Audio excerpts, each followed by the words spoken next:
Yo, what up? What up? This your boy Eru, host of the Knicks podcast. Diehard Eru, that's who I am. You know what I'm saying? We need to talk about the business of basketball, man. It's too much complaining right now with the fan base, and it's over, man. You know what I'm saying? Like I'm gonna paint a picture for you guys that's gonna start back in the '80s when I became a Knicks fan. So we're talking about what year is this? 1985. We'll bring it to the Ewing era when Ewing first came here, man. So I got some important numbers behind me. I'm trying a different look today. I got the retired numbers. You got the Butcher back there. We got Frazier, Barnett. That's Dick Barnett. 15 is Dick McGuire, Earl Monroe. We got Willis Reed back there, Bill Bradley, and Patrick Ewing. Those are the greatest Knicks right there. So throughout the course of history, we've had so many great Knicks, whatever, but nobody has made it up to be part of this trio here. The reason why most of these guys are up here is because we won championships with these guys. You know what I'm trying to say here? So I mean, what's more important? Is it more important to build up the careers of certain players because you just happen to like them right now? Or is it more important for the Knicks to get to on this freaking wall, man? To get us a banner in the rafters. We haven't had one since 72. That was the last time we won the championship. The first one was 69. So listen, let's get into it, man. I'm gonna talk about Dave the Butcher, man. So for those that are fans like me that have been around for a long time, I remember this. I was a little boy. I'm talking about 6 years old when this came out. So I remember this. I remember this being something special because I remember my dad, everybody around him. My dad was still in his 20s at the time. So, it's the energy. You have a younger parent, you kind of gravitate with what's happening. The energy is different than having an older parent. So, I remember this vividly, watching this on TV and then just looking at the reaction. See the people next to him, they were excited for him. He was like, he almost shit himself, to tell you the truth, Dave the Butcher. Shout out to Big Dave. Like I said, he's on the back he's in right behind me, number 22. He's one of the greatest Knicks, man. So this is another picture of him here. Almost passed out.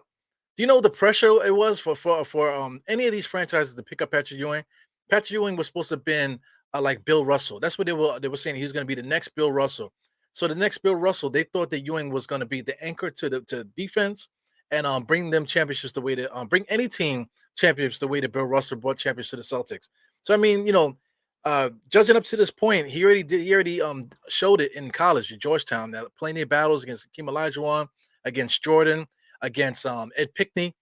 So many different great players that he played against and with in college and stuff like that. So just build it up to this. He was going to be this great Hoya destroyer, defensive stopper, whatever. So anyway, history plays out, and Ewing became one of the greatest Knicks. 15 years, one of the greatest scorers, top 50, top 75 player, all NBA. So this was a big deal at the time, man. So let's take another look at Dave the Butcher here. It was so big that they had the Ewing jersey there. They already had it made. This is the draft, yo. That's David Stern right there, young David Stern. You can see him in there with the the dated tie stuff. They were pretty fly for the era, man. But listen, they had a Patrick Ewing jersey made out already. So I'm quite sure every team had a jersey with Ewing's name on it, and because like I said, it was a big thing. So this is the painting I'm trying to picture here. Like how much of stock are you going to put in certain players? When they first drafted Ewing, they thought he was going to be Bill Russell. He ended up being way more than that. He ended up being like such a big time scorer, and things of that nature, man. So leadership and things of that nature. I think Ewing, kind of like fell to the wayside a little bit with the leadership and being able to carry teams on his back and that type of thing. But the New York media and I think the fans and stuff like that, I think they really put too much pressure on Ewing and the franchise, for them to build something. And they definitely put too much stock in Ewing, I think, man. So anyway, let's get into that first season. I just want to look at some stats here. So this is they were actually 23-59 his first season. The great Hubie Brown. At the time, people didn't think Hubie Brown was so great, man. Hubie Brown had a couple good seasons with Bernard King. I think they beat the Celtics one year or whatever, But I mean, during this, matter of fact, I don't even think that was Hubie Brown. It might have been. I'm not even sure. But anyway, this the 23-59 is nothing. If you look at the team here, Bernard King was still on the team. Bernard King ended up playing, I think, the last handful of games, but Ewing ended up being hurt, so they didn't ever actually play together. So I just want you to see some of these players here. Patrick Ewing, Pat Cummings. For a long time Knicks fans, they know who Pat Cummings is. He's a white gentleman because people seem to not like the white boy stuff. The white boy is like a term of endearment for basketball fans, whatever, man. So I mean, let's not get offended by stuff like that. So Pat Cummins, 15 points, 9 rebounds. Next to Ewing, you got Rory Sparrow. Rory Sparrow, he used to get a lot of flack too. He was almost like Elfrid Payton the way that people used to diss him, they're saying how trash he was. He's also one of the reasons why we needed to get a point guard. We ended up drafting Mark Jackson a couple years later. Lewis Orr, I can't even explain anything about Lewis Orr was like a small forward kind of thing. You got James Bailey, backup power forward, kind of thing.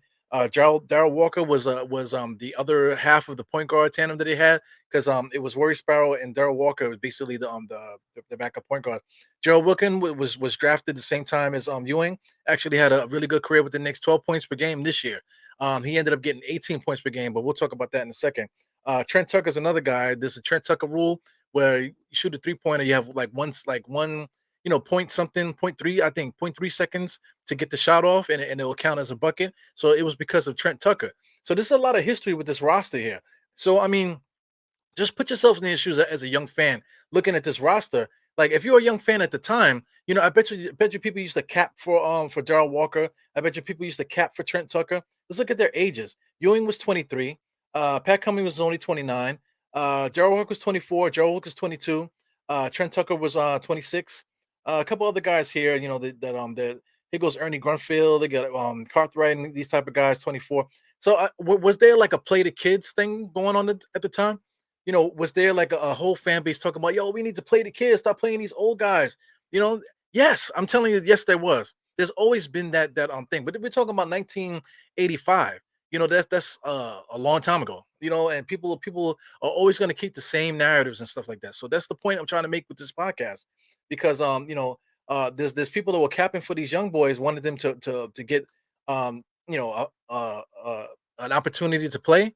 But as we look along here, let me show you a great coach. This is the next coach after Hubie Brown. It ended up being Rick Pitino. This is young Rick Pitino, man. We're going to get into his age in a second, man. But this is young Rick Pitino.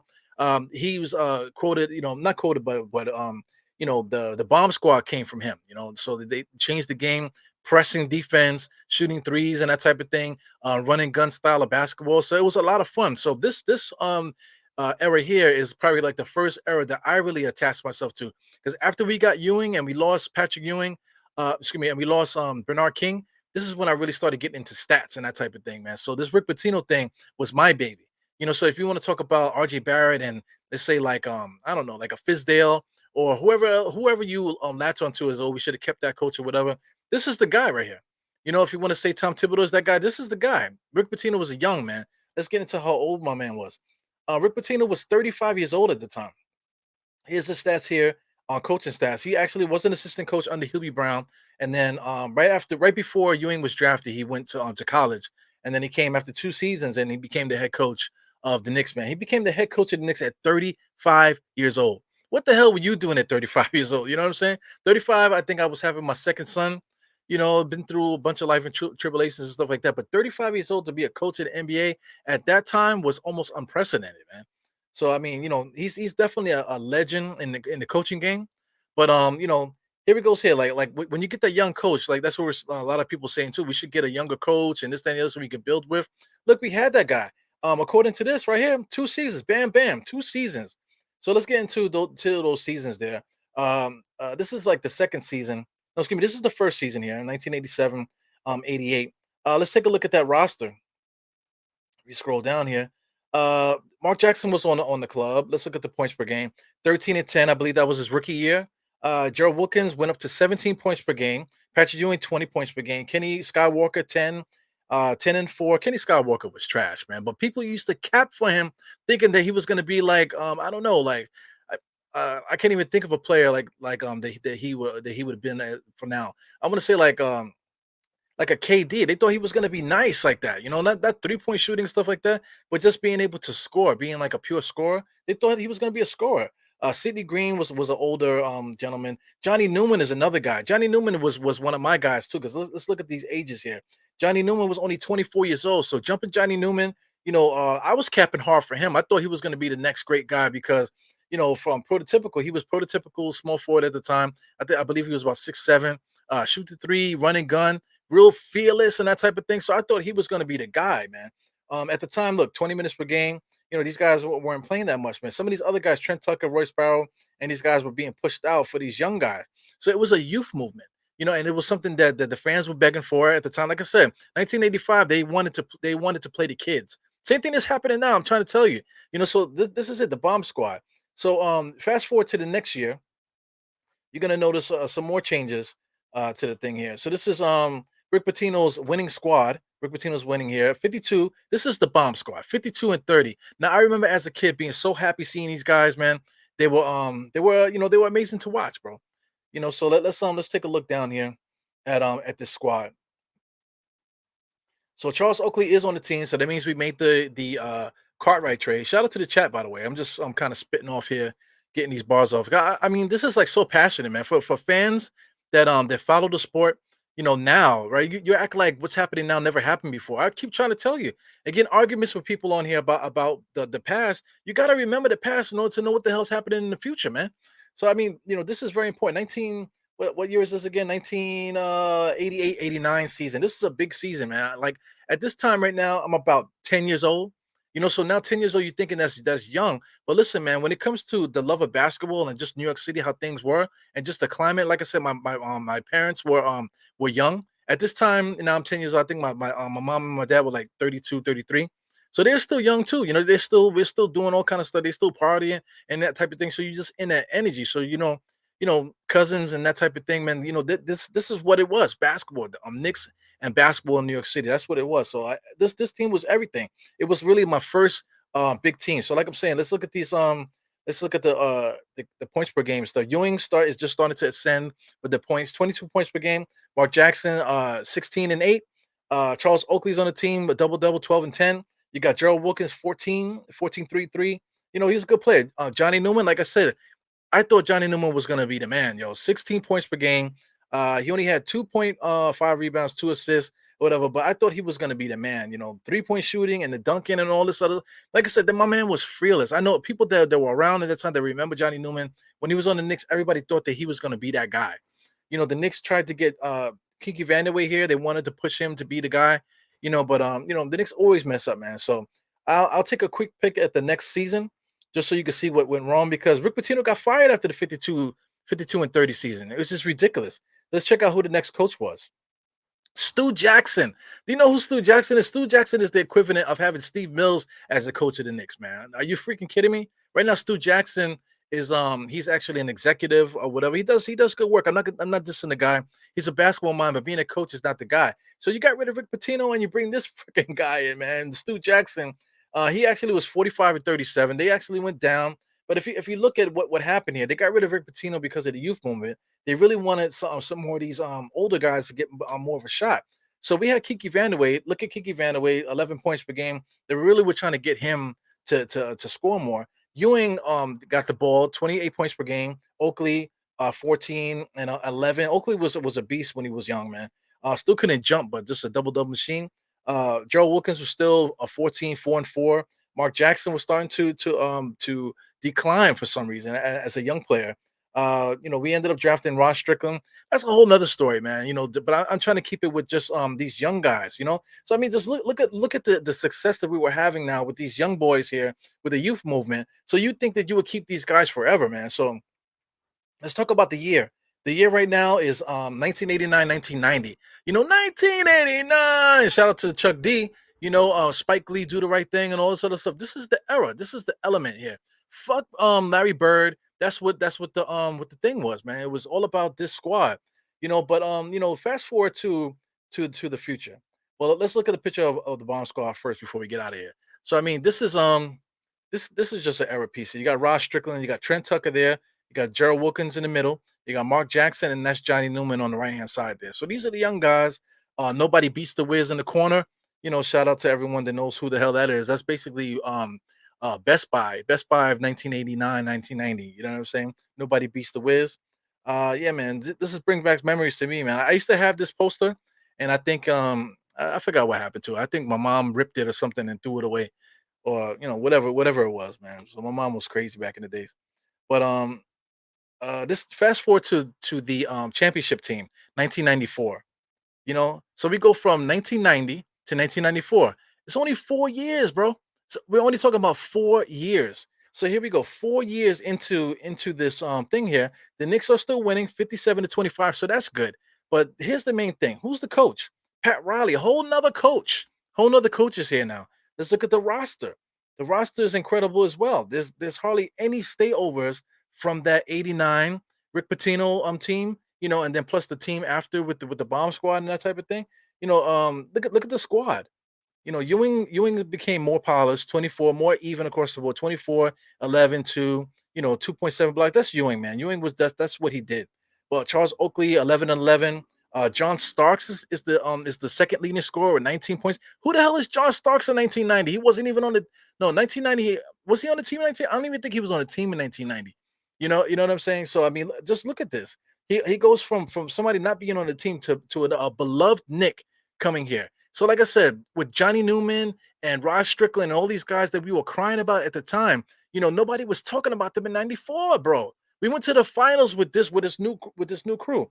Shout out to Doc Rivers. He was our starting point guard. He ended up having a season-ending injury. Derek Harper came in and took over and almost became Finals MVP. If we would have won the finals that year, Derek Harper, who was like one of the Dallas Mavericks' greatest players of all time, he would have been the Finals MVP for the Knicks. Who would have thought that we would have had Derek Harper starting for us in the finals in 1994? I'm talking about 4 years, y'all. 4 years. Do you fucking hear what I'm saying to you? It's amazing, man. So I mean, look at some of the other names here. Anthony Mason. Shout out to young Anthony Mason. Rest in peace, man. One of my favorite players of all time. Probably like the second to last jersey that I ever bought in my life.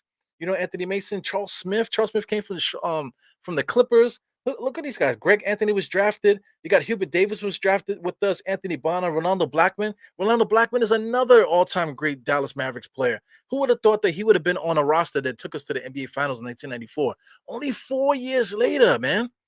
So but the point I'm trying to make here is that why are we capping and why are we crying for these young players, man?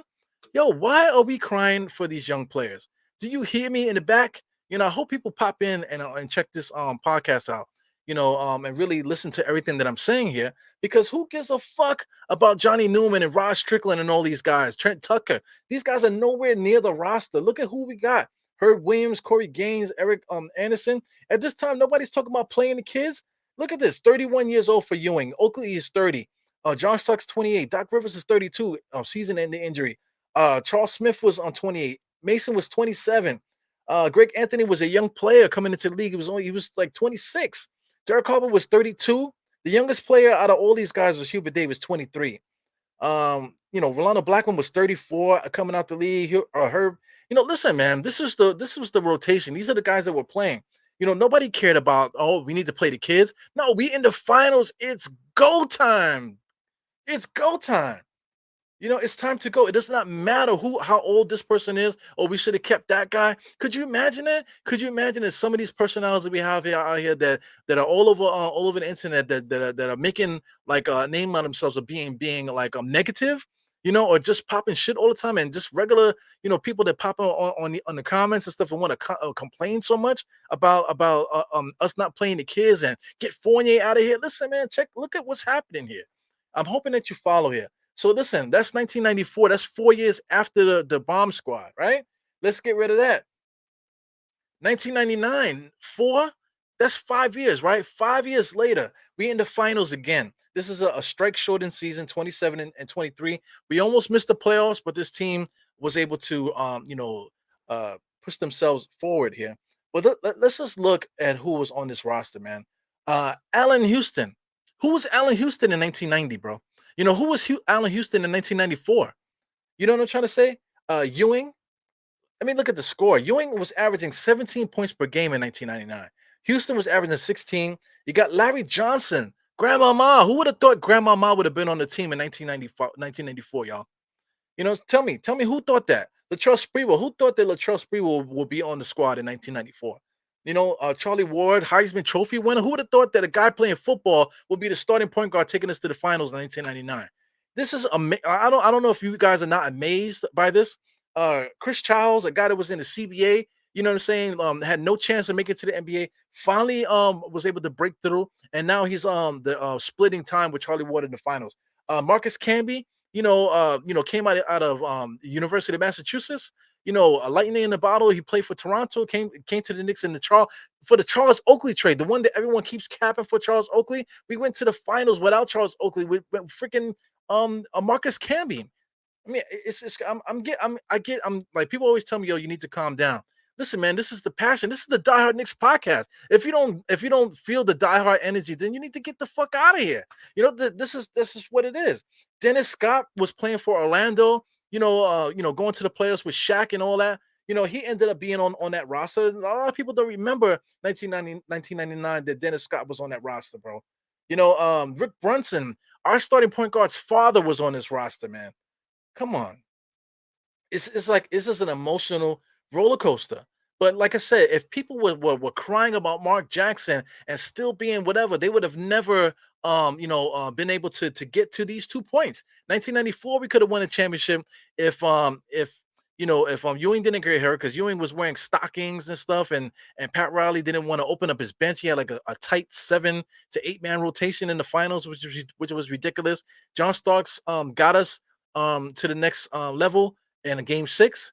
Game 7, it is what it is, man. Game 7, we lost, whatever, but we were so close. If Pat Riley would have made an adjustment, maybe John Starks would have cooled off, got him back in there, maybe we would have had a chance to win that game, man. So we were like basically one shot away from winning the NBA finals, in 94.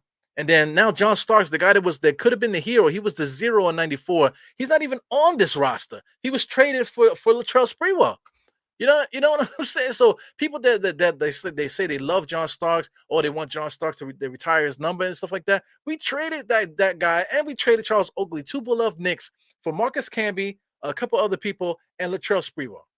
So time moves on, man. Who cares about, yo, you better not trade this guy, you better not do that. Oh, the young guy this. Yo, man, time moves on. My question is, like what's more important right now? What's more important? Let's fast forward ahead. This is the current season coming here. 2022, 2023 season. But what's more important here?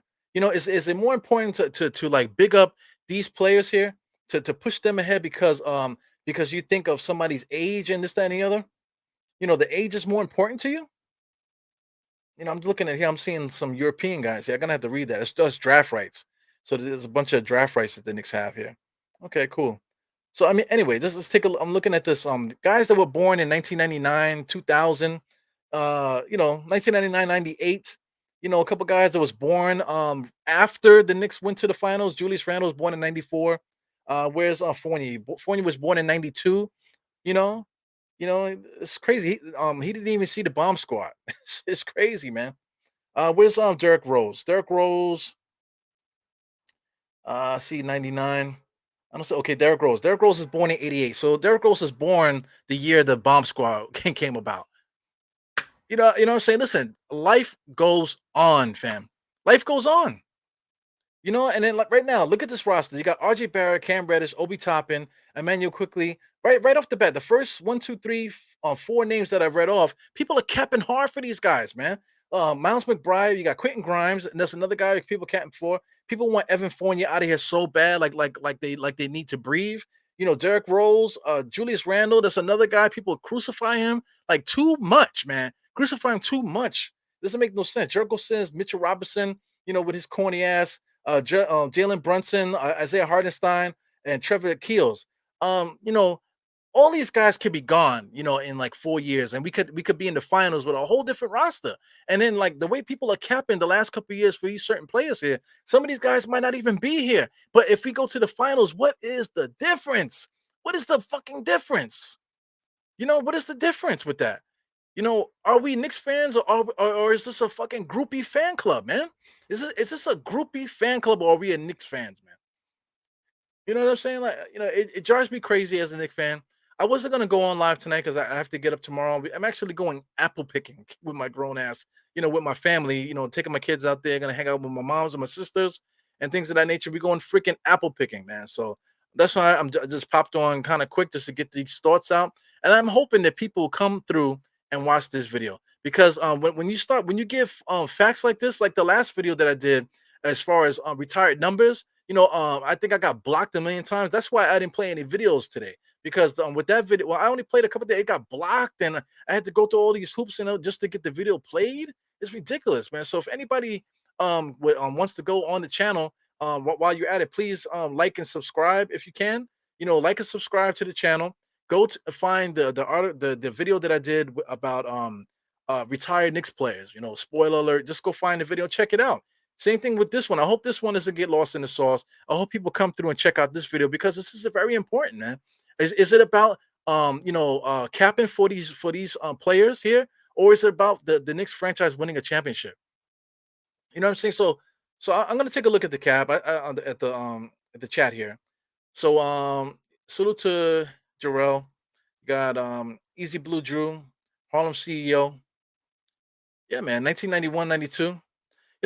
I skipped it. I skipped it on purpose because there's a story for every year, man. There's a story for every year, but people only want to think that what's happening now is the only thing that's ever happening. It's ridiculous, man.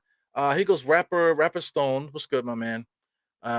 He says salute everyone. 9 p.m. Riot Network. Okay, I got you, man. Yeah, man. Stu Jackson.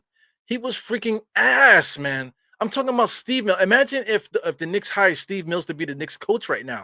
That's exactly what Stu Jackson was. Stu Jackson played ball. Same thing. Steve Mills played ball too. People don't forget. Like I think he played for Princeton.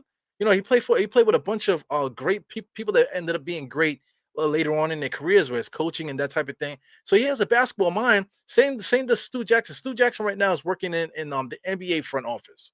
You know what I'm saying? So it's not a bad thing that they chose him. He's a basketball mind, but I'm telling you, Steve Mills and Stu Jackson were the same dude, man. It's ridiculous. Shout out to May the 4th. I haven't seen May the 4th in a while, man. Shout out to you, man. Sam Goody, The Wiz. What's another one? There was so many. Not PC Rich. PC Rich is still around, by the way. The Wiz. Crazy Eddie. Remember Crazy Eddie? That was a big one. Crazy Eddie's. Yeah, there you go. Crazy Eddie. I'm my bad, man. Tristan D. 92, 93. Listen, I'm purposely not saying these things because, like I said, there's so many different other narratives for those seasons that I missed. There was 4 seasons between the Bomb Squad and the 94 championship, team that went to the championship. Then it was 5 years from that team to the 99 squad. So so many different, it was so much, different stuff there. May the 4th, it was a strike season too. So, we did get hot, but it doesn't matter. We still made it to the finals, man. People will talk badly about the bubble season, but LeBron did win the championship, so you can't really take that away from him. You know, uh, they're all kids except D Rose. Yeah, listen, to me, Tris D, to me, like I've said, I was like 10 years old during the Bomb Squad era, man. So now Derrick Rose was born the year of the Bomb Squad era, so I'm 10 years older than Derrick Rose. You know, um, it's crazy, man. Fournier is 29. I'm not sure if he turned 30 yet. Did he turn 30 yet, Fournier? Fournier turns 30 on October 29th. He doesn't even turn 30 yet. Right now, Evan Fournier is 29 years old, yo. Julius Randle is another guy that's still in his 20s. I think Julius Randle is what what's Fournier? He's 2 years apart, so he's like what 27. So Julius Randle's 27 years old. So these guys are young still. Those are our oldest players. And then Derrick Rose. Those are our oldest players. Everybody else is a kid. So cut the bullshit, man. Sheesh. I'm just saying what's up to everybody before I get up out of here. Shout out to Geraldine. Geraldine, please go check out the beginning of the pod, man. So much stuff that I'm saying here. I'm hoping that guys go back and take a look at it. So we can so people can get right, man. Get your shit together. Shout out to Trav Ryan. So yeah, man. Yeah, I'm going apple picking tomorrow, guys, man. So you won't see me tomorrow. I have always got an idea, always got a pod that I want to put out, something like that. So please tune in for it. At the bottom of the screen, please subscribe, hit the thumbs up, and all that stuff on the way out. And please share the video too. Just so this conversation, whether or not people watch it or not, they see the thumbnail once I make it, and see the tagline, and then go about their business. You know what I'm saying? So anyway, used to work at the Wiz. Yo, I'm telling you, man, we had to cross paths before. Word up. We had to have cross paths before. What are you talking about, Trish D? Exactly. The goal is to win, not a popularity contest, which is why people need to give Randall a chance. You know, technically, Tristan D, we should give him a chance, but not. Because I mean, we can easily put a trade together and make Julius Randle turn into another player. RJ Barrett, we signed him to this contract. He had a little press conference. He could be gone next year. We could trade him at the trade deadline for another player trade another group of guys to get some other players, and then the group that's not even on here on the screen here, the group that's not even on the screen, might be in take us to the finals. You know, there might not. This is the current roster. There might not be one player on this roster that makes it to the next Knicks championship run. Keep that shit in perspective, man. You know, keep it in perspective as you go about your basketball lives, man. But it's your boy Eru, host of the Dynamics podcast. Die Hard Eru, man. Four fingers to the forehead, tucking the thumb salute. And I see you guys next time, man. Thank you for tuning in. And like I said, please keep supporting Die Hard Knicks.